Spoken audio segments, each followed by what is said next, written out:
bueno, pues creo que es tiempo ya de iniciar y quisiera presentarles a, a Javier Perdomo. Él es ingeniero industrial con más de 15 años de experiencia en operaciones y cadena de suministro y como les contaba, este serial de talleres llamado Sistemas de Optimización de Costos aplicados al proceso productivo se integrará de 4 sesiones. La primera de ellas es esta que se llama Proceso de Compra de Materias Primas e Insumos, en el que pues hablaremos de los errores más comunes al implementar un sistema de reducción de costos, áreas de proceso productivo y el enfoque en la compra de materias primas, entre otras muchas cosas que seguramente Javier nos podrá detallar. Y bueno, pues te dejo la palabra, Javier, también si quieres explicarnos un poco más de lo que ustedes hacen y de todo lo que has trabajado y de dónde has abrevado tanto conocimiento para la industria.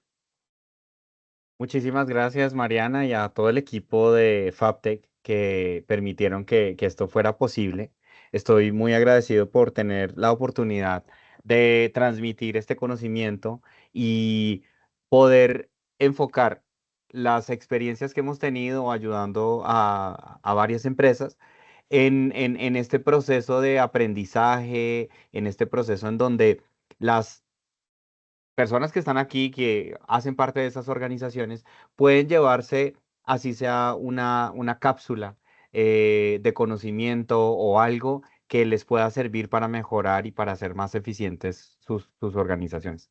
Como bien decías, Mariana, mi experiencia abarca varios sectores.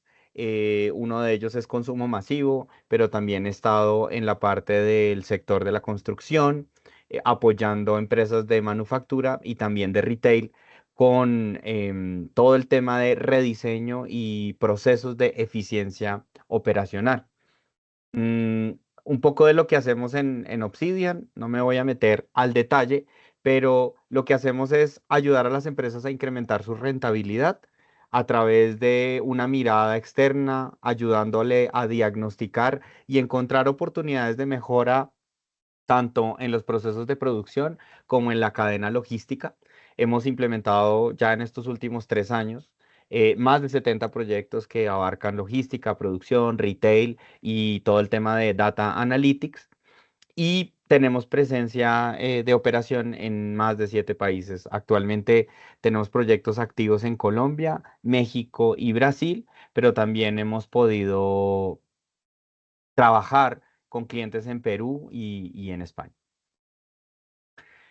Yo creo que para complementar esta ruta de aprendizaje que les vuelvo a hacer énfasis para que no se los pierdan, hoy es el primero de 4, hoy es 20 de marzo, la siguiente semana va a ser el jueves a la misma hora, en donde vamos a ver toda la parte de proceso productivo a través del control de variables y de gerencia productiva. Luego el 3 de abril vamos a conversar sobre un dolor de cabeza de muchas organizaciones de manufactura, que es la parte de mantenimiento de equipos y gestión de activos. Y por último, otro tema también muy relevante con respecto a la eficiencia, que es todo lo de headcount, personal y cómo poder medir la productividad de operarios y nivel supervisor en organizaciones pues con altos cambios y con alto nivel de incertidumbre como estamos viviendo hoy en las realidades económicas tanto de Colombia como México, Brasil y demás. Y aquí en el día de hoy, que es la parte de proceso de compra de materia e insumos, vamos a hablar de, primero, qué es un sistema de reducción de costos, cuáles son los errores más comunes al implementar uno de estos sistemas. Vamos a presentar las áreas del proceso productivo, las que son más sensibles a optimizar, pero también a perder eficiencia si no implementamos bien los procesos de control. Y ya nos vamos a meter un poco más en la parte de compras de materia prima e insumos. Cómo ver esos dolores de la parte de licitaciones, Indirect Material Sourcing, 3PL, etcétera, etcétera. En el taller 2, para que de una vez, para que no se lo pierdan, vamos a hacer pues un resumen de lo que ya presentamos, pero nos vamos a meter en el enfoque en control de variables del proceso de producción y cómo esa creación de alertas y tableros de control nos ayudan a tomar mejores decisiones. Aquí vamos a hablar la siguiente semana de presentación de tipos de metodología para encontrar causas raíz. Hay una de esas que se llama el Value Stream Mapping, que se utiliza mucho en el proceso de manufactura y que nos puede ayudar a, a eficientar los procesos ya de la línea de producción. En el tercer taller vamos a ver todo lo que es el enfoque de mantenimiento, uno de los indicadores clave que es el OE, que es el Overall Equipment Efficiency, ver cómo es el tema de los paros no programados y cómo eso nos afecta en el proceso de mejora y de eficiencia, y hablar un poco de lo que se llaman hoy sistemas predictivos de disminución de pérdida. Por último, en el cuarto taller, vamos a ver headcount. Headcount visto desde qué tanto personal tengo en una fábrica, por qué debo tener más o menos personal de acuerdo a mis niveles de producción, y enfocarme en los métodos de medición de productividad, porque esos son los que me van a terminar diciendo qué tantas personas debo tener en una línea de producción. Ahí vamos a hablar de los famosos unit economics, todo el tema de análisis de cuartiles para productividad y definición de roles y responsabilidades. Y por último, vamos a hacer un abrebocas, no nos vamos a meter tan al detalle, pero vamos a hacer un abrebocas de la parte de implementación de tableros de control para el manejo de personal en organizaciones de manufactura. Bien, em, aquí creo que me falta un slide. Ya, discúlpenme. Estaba en el orden incorrecto. Ya. Entonces, lo primero que vamos a hacer es la presentación de un sistema de reducción de costos. Aquí nosotros lo primero que tenemos que hacer es entender que el sistema de reducción de costos debe ser un proceso de iteración. ¿Qué es un proceso de iteración? Es un proceso secuencial que yo implemento una vez y que debo estar haciendo repetitivo para garantizar que no solamente las mejoras que yo implementé sí tengan un efecto en la rentabilidad de la empresa, pero también para que digamos que los cambios de la operación me permitan ir encontrando nuevas oportunidades y corrigiendo, digamos, efectos no deseados. En eso hemos visto que este ciclo de pasos puede ayudar a garantizar que se logren esas metas estratégicas de la organización. Cuando hablamos de sistemas de reducción de costos, mm, lo que yo he visto en el mercado y lo que yo he visto en las organizaciones es que no lo ven como un sistema. Y ese es como uno de los primeros temas. No se ve como un sistema debido a que muchas veces encontramos que decimos, mira, ¿sabes qué? Tenemos que reducir el costo de producción a como de lugar.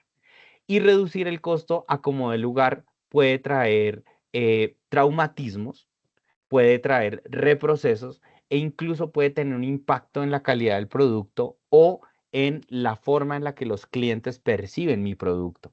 Puede tener impactos en el servicio, puede tener impactos en la cadena de abastecimiento. De forma tal que cuando yo implemento un sistema de reducción de costos, me ayuda a que este tipo de efectos no deseados de la reducción no pasen, no sean un efecto secundario de tratar de reducir el costo y hacer mi organización más eficiente. Aquí los pasos, el primero es medir las variables críticas del proceso, en donde yo debo hacer un mapa de variables del proceso, debo lograr priorizarlas de acuerdo al impacto y ojalá pueda yo agrupar o combinar medidas. Y lo mencioné ahorita en un slide, el Overall Equipment Efficiency es un parámetro y ese parámetro tiene varias variables que me ayudan a, condensadas, prorrateadas y ranqueadas, generar un indicador de 0 a 100. Pero ese indicador de 0 a 100 tiene por dentro la disponibilidad de los equipos, las horas de paros, las horas de mantenimiento programado y no programado, etcétera, etcétera, etcétera. Entonces, eso me ayuda a entender en un solo número una serie de variables del proceso que ya prioricé y que tengo dentro de mi organización. Hay todo un capítulo y les recomiendo un libro que se llama Administración en una página. Ese libro nos ayuda a entender muy bien cómo establecer variables críticas en un proceso y cómo meterlas dentro de un solo tablero de control que me permita a mí tomar decisiones de manera más rápida. La segunda parte es algo que es una práctica que hemos visto en organizaciones que tienen éxito en este tipo de sistemas de reducción de costos, y es correr diagnósticos sobre efectos no deseados. Si yo, por ejemplo, estoy teniendo una baja calidad o estoy teniendo un alto nivel de desperdicio e incluso un costo de producción que no es el costo de producción deseado, que no es un costo de producción que está dentro del presupuesto, yo lo que debería hacer es armar un equipo interdisciplinario en donde esté la gente de producción, de logística y también áreas que no están directamente relacionadas con el proceso productivo. Ejemplo, marketing, ventas, finanzas. Y al armar este equipo interdisciplinario, les voy a dar una tarea. Les voy a decir, ustedes van a hacer de manera temporal mi equipo interno de consultoría para poder ir a recorrer los procesos de producción con esa mirada externa para poder generar insights o premisas y luego hacer todo un proceso de validación con estadísticas y mediciones. La, la, mm, esas cosas que yo estoy encontrando. Voy a poner un ejemplo. Digamos que estoy teniendo un costo de producción más alto de lo deseado. Con este equipo interdisciplinario recorren los procesos y se dan cuenta que en una de las estaciones de trabajo o en uno de los procesos yo estoy teniendo que reprocesar porque hay algo que está saliendo mal. Ok, entonces ahí lo que viene es, y pues es un ejemplo muy sencillo, pero ahí lo que viene es validar con estadísticas, vale, ¿cuántos de cada 100 unidades que pasan por este proceso, cuántas de ellas van luego a reprocesarse? Entonces, de cada 100 estoy reprocesando 30. Ok, eso significa que estoy no solamente disminuyendo mi tiempo de salida de throughput en un 30%, sino que además estoy impactando la productividad y subiendo el costo porque esa unidad tuvo que pasar por el proceso X más de una vez. Entonces, ahí cuando hago la validación con estadística y de esos insights, pues entonces ya logro buscar cuál es la causa raíz. Entonces, el efecto no deseado es el reproceso, pero la causa raíz puede ser que la máquina está generando dentro de la producción una característica que hace que yo genere el reproceso. Digamos que es una cortadora, o voy a hacer un ejemplo, una rectificadora si es un tema de metalmecánica. Ok, hago un proceso de rectificado, pero resulta que tiene demasiadas astillas, que no está generando el borde como yo lo necesito. Ah, bueno, ¿qué es lo que está pasando en la máquina? Entonces, la causa raíz es el efecto, o perdón, la causa de esa máquina que me está generando ese efecto. Y ahí entonces creo el plan de acción para mitigar esos efectos no deseados. Mejorar el mantenimiento de la máquina. Si es un tema de corte de cuchillas, entonces cambiar las cuchillas, mirar el análisis del material, qué es lo que está pasando, si es que estoy pasando a una velocidad más alta de la que yo puedo, de la velocidad nominal de la máquina, etcétera, etcétera. Y ahí entonces voy a tener un impacto. Ok, si yo logro disminuir la velocidad de esa rectificadora y, porque esa es la causa raíz, o lo que yo creo que es la causa raíz, si bien en principio va a parecer que estoy disminuyendo la velocidad de la línea, no, realmente lo que estoy haciendo es disminuir el porcentaje de reproceso.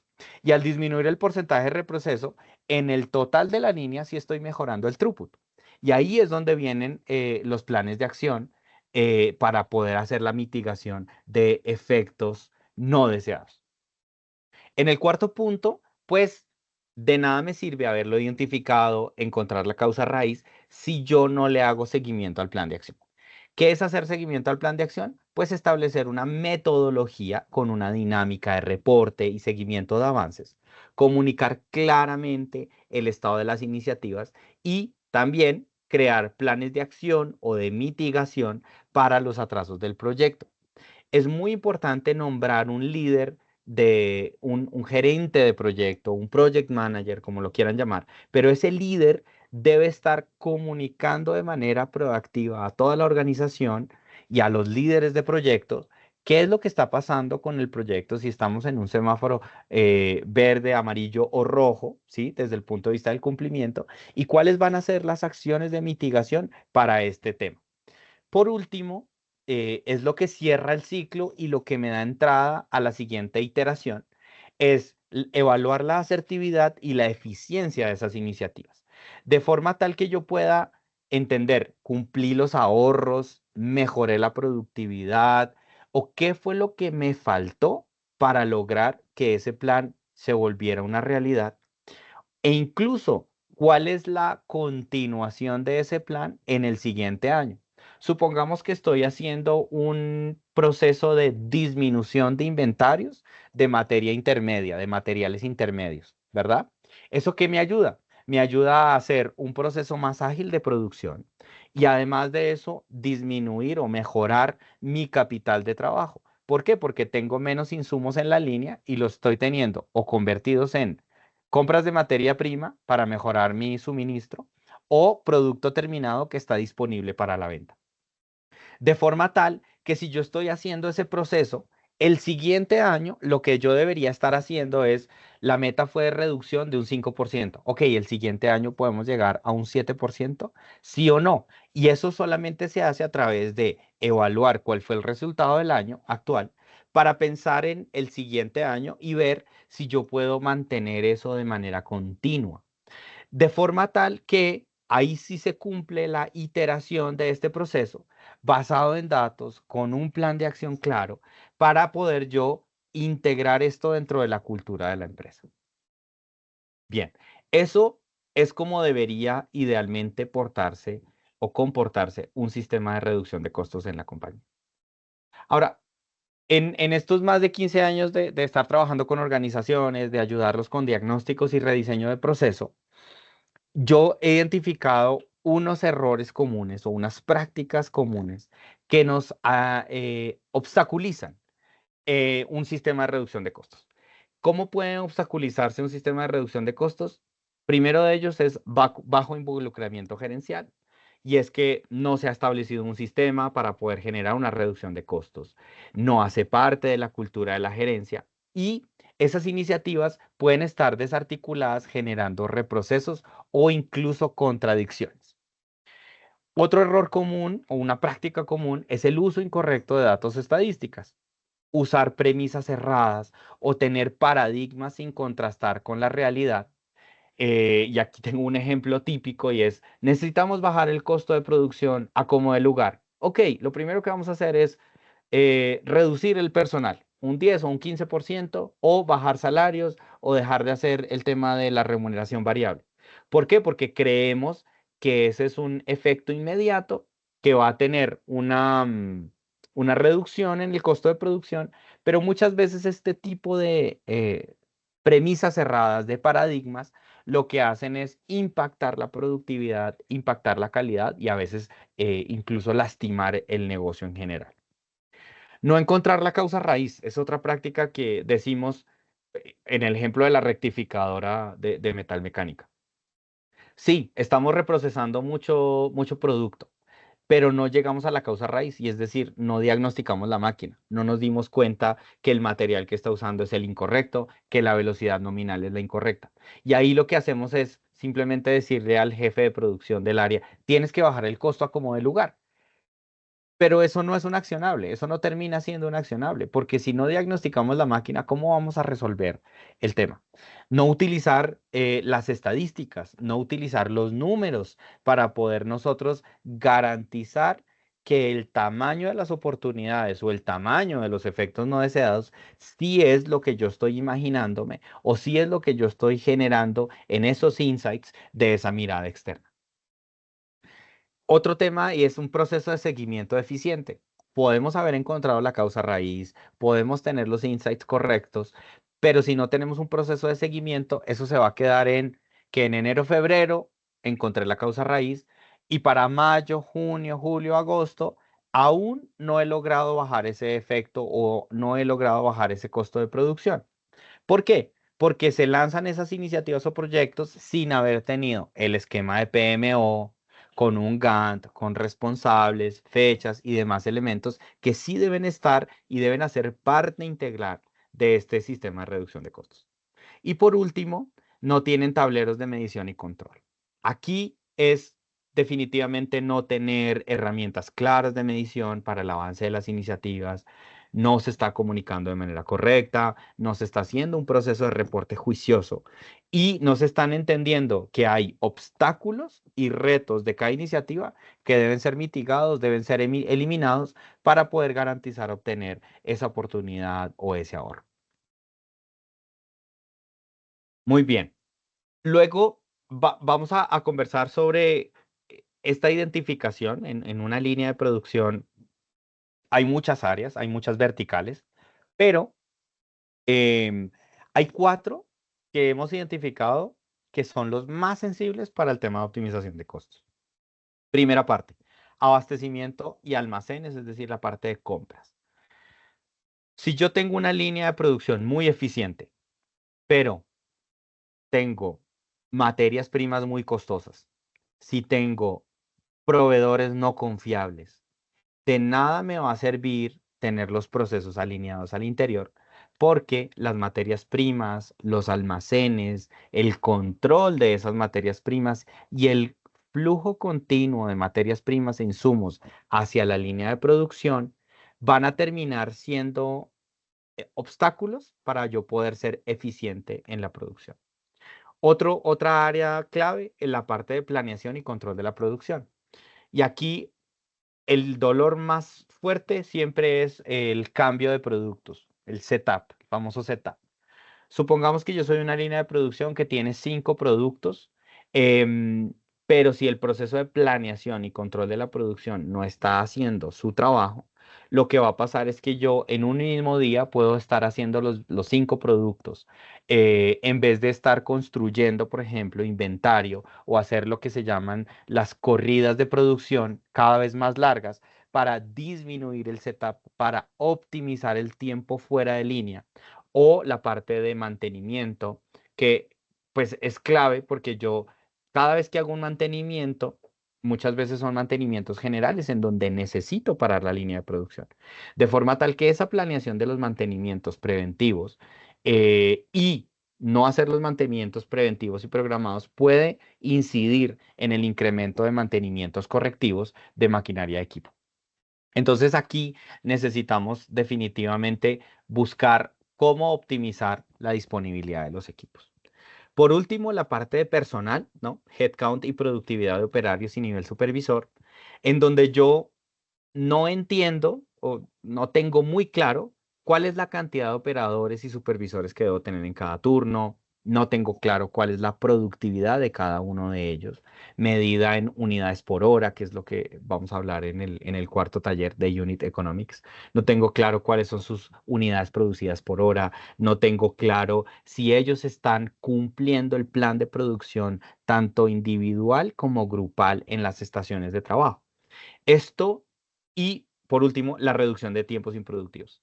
Estas son 4 áreas que definitivamente yo tengo que estar mirando constantemente y pasar por el filtro del sistema de reducción de costos para garantizar que no hay efectos no deseados que muchas veces no vemos. Eso se llaman los costos fantasma o los costos hundidos, porque yo puedo creer que la operación está bien y que está en un nivel estable, pero si logro hacer un sistema de reducción de costos e implementarlo de manera correcta, siempre voy a estar encontrando oportunidades y siempre hay un margen de mejora. Ahora nos vamos a meter un poco en la parte del proceso de compra de materia prima. Y aquí los principales dolores son la confiabilidad del proveedor, la volatilidad de los costos y las alteraciones en la cadena de suministro. Por esta razón, se deben establecer acciones en cada uno de esos pasos de la cadena de valor. Y aquí puse un mapa muy general de cómo podría ser un proceso de compra de materia prima e insumos. Tenemos estos 5 pasos en donde yo lo primero que hago es identificar la necesidad y ahí hago un acotamiento del alcance de los grupos de compra y las categorías, ¿verdad? Esto en una línea de producción que ya están dando, normalmente ya se hizo. Pero si es una línea de producción nueva o incluso si es un producto nuevo dentro de una línea de producción actual, pues yo tengo definitivamente que identificar la necesidad, acotar el alcance y definir cuáles van a ser esos productos y en qué frecuencia deben llegar esos productos. El segundo paso, que es la parte de selección de proveedores, es uno de los temas que más ineficiencias trae en el proceso de compra de materia prima e insumos. ¿Por qué? Porque muchas veces heredamos el grupo de proveedores. Muchas veces el proceso de manera implícita está atado a cierto tipo de proveedores. Voy a poner un ejemplo. Compré una máquina para un horno eléctrico o un horno a gas para un proceso de transformación. Ese proceso, ese horno, perdón, tiene unas piezas. Entonces el proveedor me dice, yo puedo garantizar el mantenimiento de este equipo si solo si las piezas las mantienes con mi marca original. Entonces ahí tengo una condición que me obliga necesariamente a hacer mantenimiento y hacer compra de insumos, de consumibles de esa marca. Pero no siempre es así. Significa que yo puedo, en los otros casos, buscar alternativas de materia prima, de insumos, para poder garantizar que yo estoy haciendo activamente procesos de licitación y hacer la evaluación de alternativas tanto locales como importadas. ¿Qué pasa ahora? Y en México hay una realidad. El proceso de sustitución de las importaciones es una prioridad tanto para las oficinas de desarrollo económico de los gobiernos como para las empresas. ¿Por qué? Porque la disrupción de la cadena de suministro genera muchísima incertidumbre. Entonces aquí una de las primeras recomendaciones es cómo yo puedo hacer para atraer más proveedores locales que sean obviamente competitivos, que me garanticen la calidad para poder yo tener un proceso más eficiente de compra de materia prima e insumos. Otra opción y otra recomendación que nosotros hemos implementado, hacer procesos de licitación más frecuentemente. Yo sé que puede parecer más desgastante, pero hacer procesos de licitación más frecuentemente le va a dar un mensaje a mis proveedores y es que no tienen absolutamente comprado toda esa negociación que ya hicimos. Si yo, por ejemplo, ejecuto un proceso trimestral o semestral de licitación, obligo a mis proveedores actuales a ser competitivos con el precio y a los competidores posibles darles esa oportunidad de traer nuevos productos con un mejor precio para yo poder garantizarlo. Y hagan pruebas de, oiga, voy a traer este proveedor nuevo.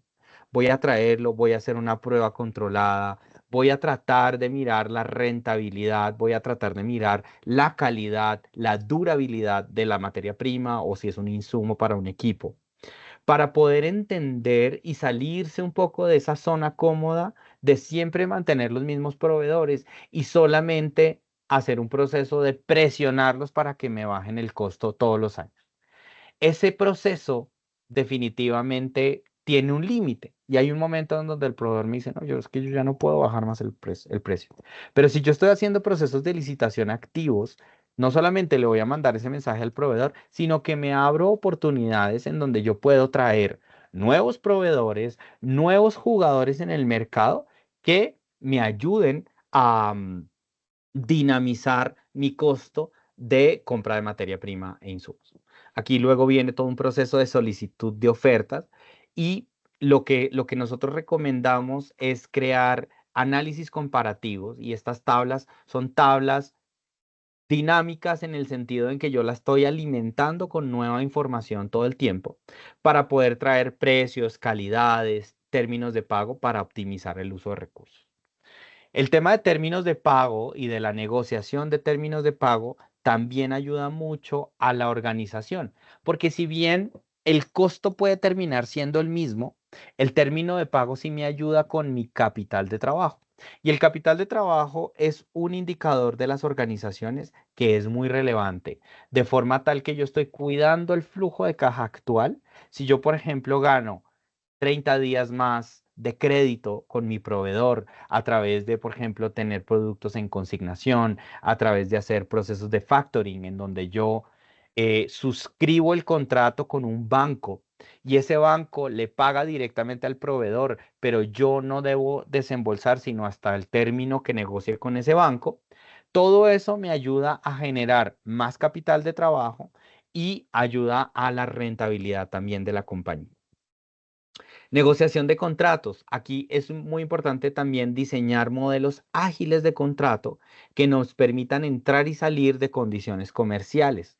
Em, Esto y construir proveedores es también una de las recomendaciones que hacemos aquí, que es construir la relación con un proveedor, no salir a buscar única y exclusivamente precio. Porque si yo me busco el mercado solamente por precio, puedo tener riesgos de calidad. Mientras que si yo negocio para crear un proveedor y le voy a decir, yo sé que usted me está cobrando hoy 10 por el producto, pero ¿qué pasa si hacemos una negociación en donde comprometemos volúmenes más grandes en un periodo de tiempo más largo de lo que normalmente haga el mercado? Esto me garantizaría que usted tenga un suministro o un cliente seguro durante más tiempo. Muchas veces eso traduce en un precio y es donde el proveedor me dice, sí, si firmamos un contrato a 3 o 4 o 5 años, si es una materia prima estable y yo sé que no va a poner en riesgo mi operación, puedo bajar ese precio de 10 a 8 solo a través de trabajar proveedores. Y puede que ese 8 no esté en el mercado hoy en día, porque es un mercado más oportunista. Si yo trato de pasar del mercado oportunista a un mercado de desarrollo de proveedores, es probable que tenga yo una mejor, un mejor comportamiento en este proceso. Y por último, el proceso de recepción de mercancía y pago al proveedor. ¿Cómo esto puede y no puede volverse un dolor de cabeza para mí? Lo primero que yo tengo que hacer es asegurar los SLA, que son los Service Level Agreement, y diseñar esos SLA para que haya consecuencias para el no cumplimiento. ¿Qué significa eso? La factura vale 100, pero si el producto llega incompleto, llega tarde, no llega con las condiciones de embalaje que yo necesito, yo puedo aplicar unas multas. Esas multas van directamente a la factura. Eso va a obligar al proveedor a mantener la calidad y mantener el estándar de calidad de trabajo de cualquiera de estos insumos o materias primas.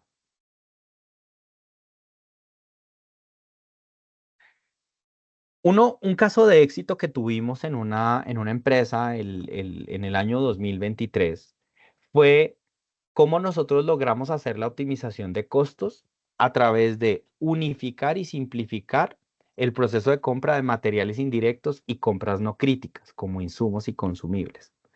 ¿Qué significa esto? Si yo tomo un proceso completo de una línea de producción, obviamente está el Pareto, que son las materias primas que no deben faltar. Pero luego hay toda una serie de proveedores y de materiales que son compras indirectas, que son consumibles, que son insumos, que pueden llegar a ser el 20% desde el punto de vista de compras, de costo de compra, pero en algunos casos pueden llegar a ser el 80% en el número de proveedores.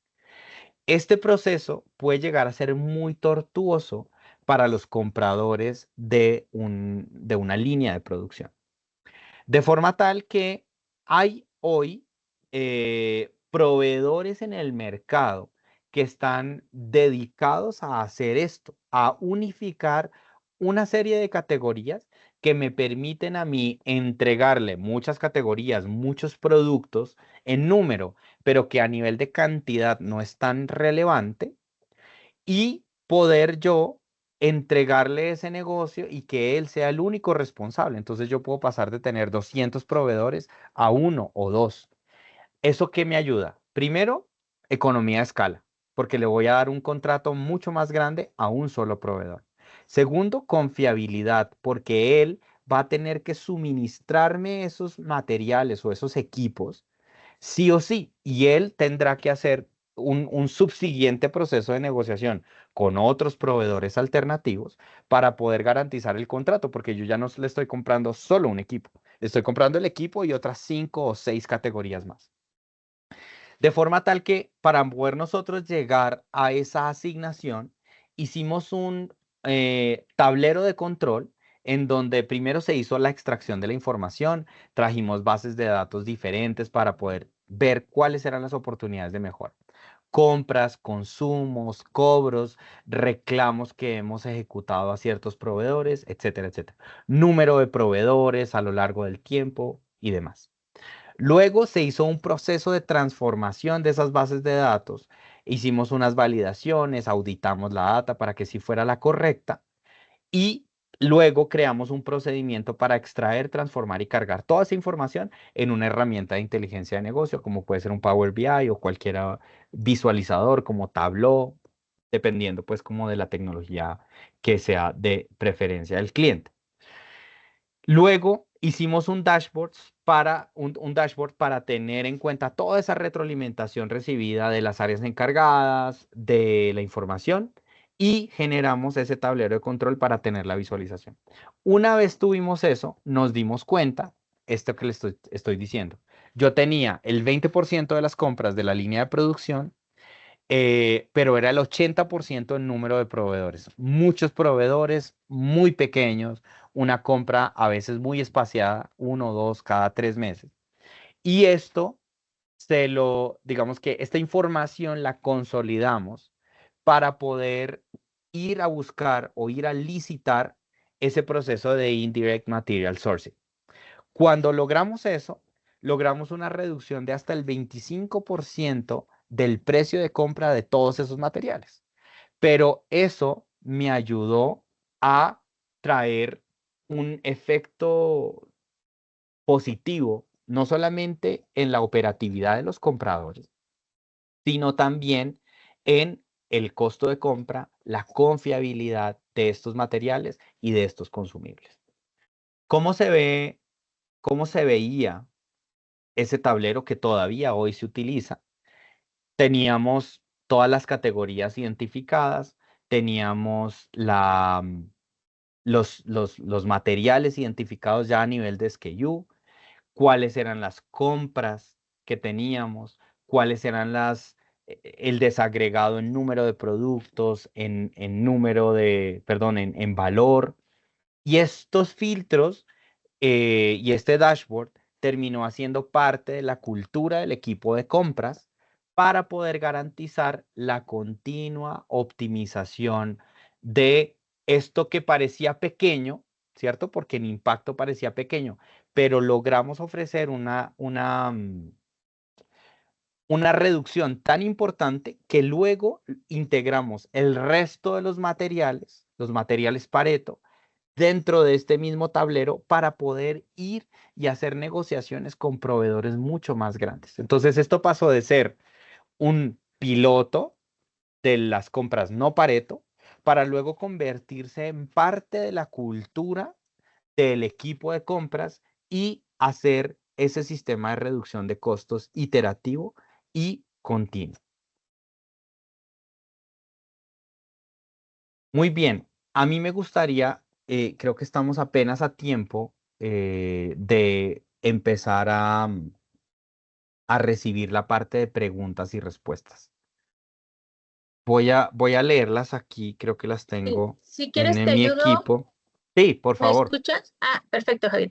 Bueno, primero nos preguntaban nuevamente sobre el libro que sugeriste, por favor. Sí, se llama Administración en una página. Ya te digo Perfecto. exactamente cuál es el autor.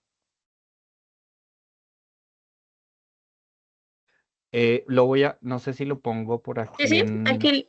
en el chat. Ujú. Lo voy a escribir en el chat.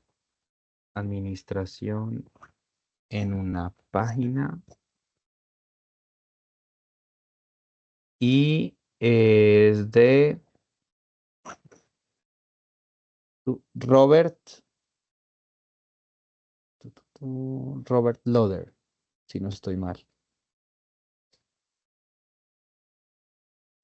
Aquí está. Rias Kadim y Robert Loder. Muy bien. Ahí Pero, está. perfecto. Tenemos una pregunta aquí. Nos pregunta Mario Andrés, ¿cómo es posible identificar los costos fantasmas de la operación de la empresa que mencionaste? Me parece que Ok, estabas. Ujú, adelante. excelente pregunta. Los costos fantasma son ineficiencias que yo no sé que tengo. ¿Qué significa eso? Sí, y me voy a devolver aquí al proceso iterativo. Un segundo.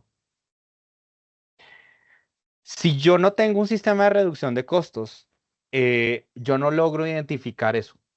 ¿Por qué? Porque las condiciones de la operación son tan dinámicas y son tan cambiantes que algo que yo puedo asumir que ya está controlado dentro de un día o una semana o un mes puede que no esté en ese control. Y son efectos que van acumulándose a lo largo de semanas de forma tal que una ineficiencia de un 0,1% al no ser corregida puede terminar en 6 7 semanas siendo una ineficiencia del 1% y luego del 5 y del 10%. Eso es un costo fantasma, un efecto no deseado que yo no he detectado porque yo no estoy haciendo un diagnóstico constante y que luego termina teniendo un impacto y en los estados de resultados terminan diciendo, pero ¿por qué el costo de producción está subiendo? Si se supone que ya tenemos esto controlado. Esos son costos fantasmas. No tener claro cuál es la causa raíz de un efecto no deseado de manera pues más concreta.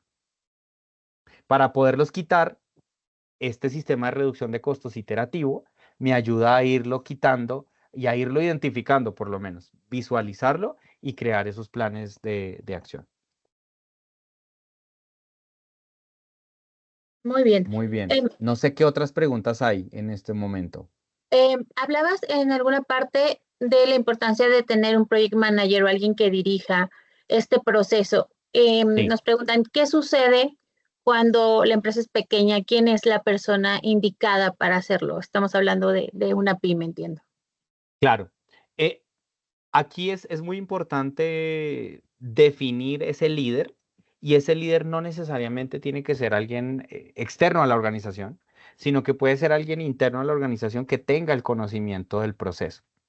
Ahora, a veces no tenemos esa habilidad dentro de la organización y ahí sí que es bueno buscar a alguien externo, por lo menos para la etapa inicial, para que nos ayude a diseñar una primera metodología, hacer unas primeras reuniones de seguimiento y luego ya hacer esa gestión de conocimiento para que un líder dentro de la organización tome ese proceso y diga, ya entendí cómo se hace, ya entendí cuáles son las rutinas, los formatos o incluso un proceso, digamos, general de project management y decir, ya entendí y ahora lo voy a empezar a hacer el seguimiento yo, ¿sí?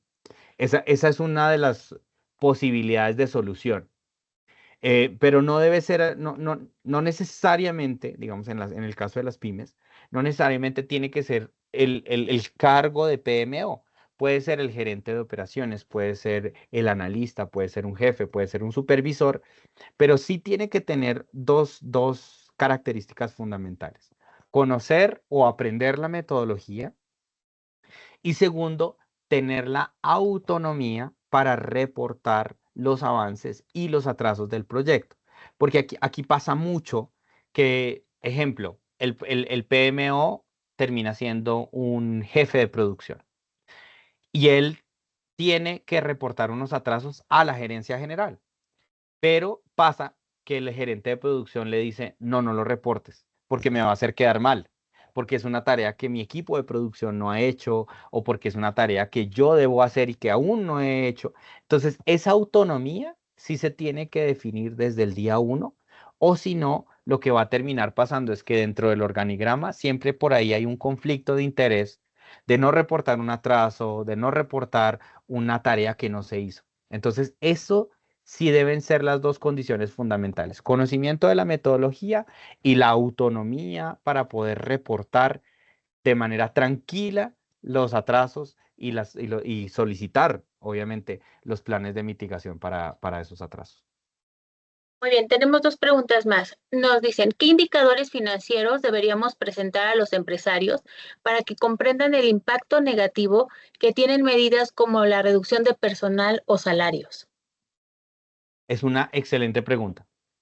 Yo lo vería desde la pérdida de productividad, es una clara, porque en el momento en que yo tengo menos personal para hacer las mismas tareas, hay algo que voy a tener, que voy a descuidar, ¿sí? Porque el tiempo es un recurso limitado de las personas que yo tengo a cargo en una línea de producción. Entonces, yo lo que haría sería tener el análisis de decir, voy a bajar mis gastos de nómina que representan de $1,000 al mes, por decir un ejemplo, voy a reducirlo un 10%. Ok, voy a dejar de pagar $100 al mes. Pero, ¿cuál es la pérdida en productividad? Resulta que voy a sacar 30, 40, 50 unidades menos en el día. Y eso va a tener un impacto en el margen de contribución, porque esos 30 unidades, cada una tiene un margen de contribución de $1. Ok. Entonces, por ahorrarme 100, estoy dejando de percibir 30 diarios, que al final van a terminar siendo 900 o $1,000. Entonces, es un contrapeso que es muy evidente que digamos que se puede parar desde el punto de vista de no tener que sacar nómina como primera instancia en una reducción de costos.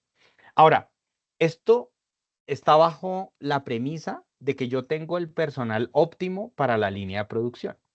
Y para poder demostrar eso, sí necesito, y pues vamos a hablar mucho más de eso en el taller 4, establecer un sistema en el que yo puedo garantizar que la productividad es máxima y que las personas que yo tengo son las personas. No tengo ni más personal ni menos personal del adecuado.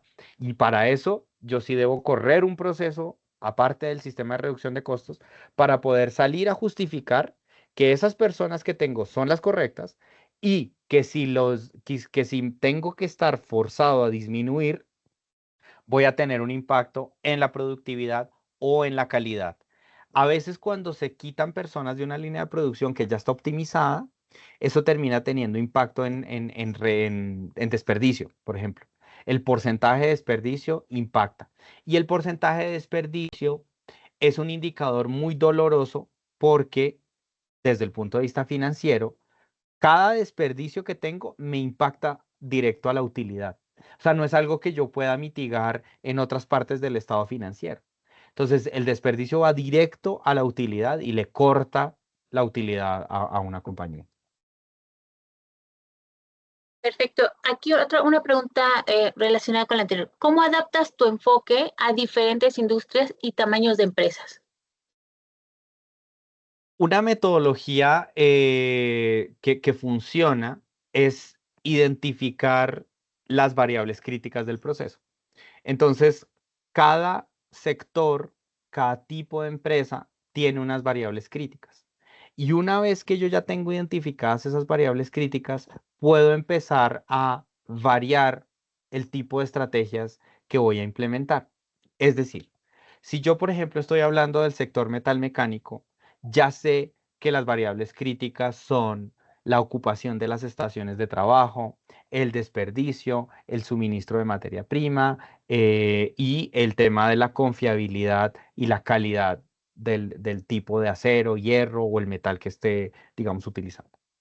Si por el otro lado voy a ir a hablar de producción de pisos cerámicos, ahí es muy importante la formulación y todo el tema de arcillas. Si voy a hablar de la parte de alimentos y bebidas, todo lo que es caducidad, calidad y todo el tema de permisos, como la certificación de esos productos de cara al consumidor, son una de las cosas más críticas que más me duelen. Y eso lo puedo saber yo directamente entrevistando al gerente general y teniendo muy claro cuáles son las métricas que a ellos más les duelen. Obviamente yo lo puedo complementar con un diagnóstico de la línea de producción y con el modelo de negocio, pero en general, el gerente general debería tener claro cuáles son esas variables críticas, porque las variables críticas son el principal insumo para los sistemas de reducción de costos, si es que estamos hablando de la parte de optimización de costos, ¿no? Perfecto, pues creo que ya no hay más preguntas. Ujú. Pues te agradecemos muchísimo, Javier, la información que nos compartes el día de hoy. La verdad me parece que es de gran valor para todos nosotros y nosotras. Los esperamos en el próximo jueves a la misma hora para darle continuidad a estos talleres virtuales y también les recordamos que pueden registrarse para asistir sin costo a FABTEC México, que se llevará a cabo en Sintermex del 6 al 8 de mayo. Les vamos a compartir un video brevemente para que conozcan un poco de la exposición y pues que tengan un excelente día y muchísimas gracias por haber estado el día de hoy. La exposición más grande y completa del sector metalmecánico nuevamente en Monterrey. FABTEC México, del 6 al 8 de mayo en Sintermex. Compara entre 450 empresas que presentan la tecnología y soluciones más innovadoras. Observa la maquinaria operando en vivo y actualízate en nuestras conferencias. Regístrate en línea para asistir sin costo en fabtecmexico.com. Gracias a ti, Mariana, al equipo de FABTEC y a todas las personas que asistieron a este evento. Muchas gracias.